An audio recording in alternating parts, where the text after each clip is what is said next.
সুপ্রিয় সম্মানিত শ্রোতা দর্শক মণ্ডলী, দীর্ঘ প্রতীক্ষার পর আগামী 23শে এপ্রিল এবং 29শে এপ্রিল 2 দিন ব্যাপী অর্থাৎ 2 দফায় রাজ্যে শুরু হতে চলেছে বিধানসভা ভোট। এই ভোটের আমরা ফাইনাল ফলাফল অর্থাৎ ফাইনাল রেজাল্ট কিন্তু আমরা দেখতে পাবো 4ই মে অর্থাৎ মে মাসের 4 তারিখ কিন্তু আমরা ফাইনাল রেজাল্ট দেখতে পাবো কে আবারও আমাদের রাজ্যের পুনরায় মুখ্যমন্ত্রী হতে চলেছে। বিজেপি থেকে হবে না টিএমসি থেকে হবে না কংগ্রেস থেকে হবে না অন্যান্য প্রার্থী থেকে আমাদের মুখ্যমন্ত্রী হবে সেটা কিন্তু আমরা জানতে পারবো। যাই হোক না কেন, প্রথম দফায় কোন কোন জেলার ভোট হবে এবং কোন কোন বিধানসভার ভোট হবে আপনাদেরকে জানিয়ে দেব। তো অবশ্যই আপনি আপনার জেলার আপনার বিধানসভার ভোট কবে হবে সেটি জানতে অবশ্যই ভিডিওটি কন্টিনিউ করুন এবং শেষ পর্যন্ত দেখুন। এবং আপনি কোন জেলা থেকে ভিডিওটি দেখছেন অবশ্যই আপনি আপনার জেলার নামটি লিখুন। তো চলুন শুরু করা যাক। তো দর্শক মণ্ডলী, আপনারা দেখতে পাচ্ছেন আর কিছুদিন পরেই অর্থাৎ প্রথম দফায় ভোটটি হবে 23শে এপ্রিল। প্রথম দফার ভোট হবে 23শে এপ্রিল। 2026 সালের বিধানসভা নির্বাচনে পশ্চিমবঙ্গের প্রথম দফার ভোট হবে 23শে এপ্রিল। প্রথম দফায় কোন কোন জেলার ভোট হবে আপনি দেখে নিন। আপনার জেলা যদি এখানে থাকে তাহলে অবশ্যই আপনার জন্য খুশির খবর, আপনি প্রথম দিন কিন্তু ভোট দিতে পারবেন।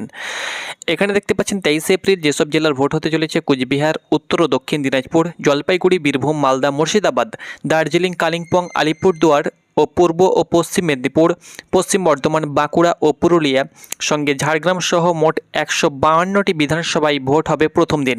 অর্থাৎ 23শে এপ্রিল ভোট হবে 152টি বিধানসভায়। এই সমস্ত জেলায় আপনাদেরকে আরও একবার বলে দিচ্ছি, রিপিট করে দিচ্ছি: কুচবিহার, উত্তর ও দক্ষিণ দিনাজপুর, জলপাইগুড়ি, বীরভূম, মালদা, মুর্শিদাবাদ, দার্জিলিং, কালিম্পং, আলিপুরদুয়ার, পূর্ব ও পশ্চিম মেদিনীপুর, পশ্চিম বর্ধমান, বাঁকুড়া, পুরুলিয়া এবং ঝাড়গ্রাম সহ 152টি বিধানসভায় ভোট গ্রহণ হবে 23শে এপ্রিল। অর্থাৎ এই সমস্ত জেলার যতগুলো বিধানসভা রয়েছে মোট 152টি বিধানসভা হচ্ছে এই সমস্ত জেলা মিলিয়ে। তো 152টি বিধানসভার ভোট হবে 23শে এপ্রিল, যার আমরা চূড়ান্ত ফলাফল 4 মে দেখতে পাবো।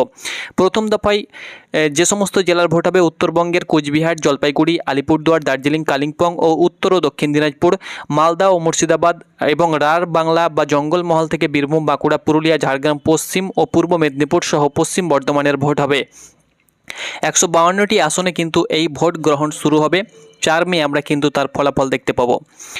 এবং দেখুন এখানে যে সমস্ত আসনগুলো রয়েছে আপনারা সকালে দেখতে পাচ্ছেন বিধানসভা আসন, সেই সমস্ত আসনের কিন্তু প্রত্যেকটি আসনে ভোট হবে। অর্থাৎ এই সমস্ত জেলার প্রত্যেকটি জেলার বিভিন্ন আসনে কিন্তু ভোট হতে চলেছে। বাকি যে জেলাগুলো পড়ে থাকবে সেই সমস্ত জেলার ভোট হবে দ্বিতীয় দফায়, অর্থাৎ 29শে এপ্রিল কিন্তু ভোট হবে। বাকি যে সমস্ত জেলাগুলো পড়ে থাকবে অর্থাৎ 152 থেকে 294 থেকে 152 আমরা যদি বিয়োগ করি, যে যতটি বিধানসভা আসন পড়ে থাকবে তার পরবর্তী দ্বিতীয় দফায় ভোট হবে অর্থাৎ 29শে এপ্রিল।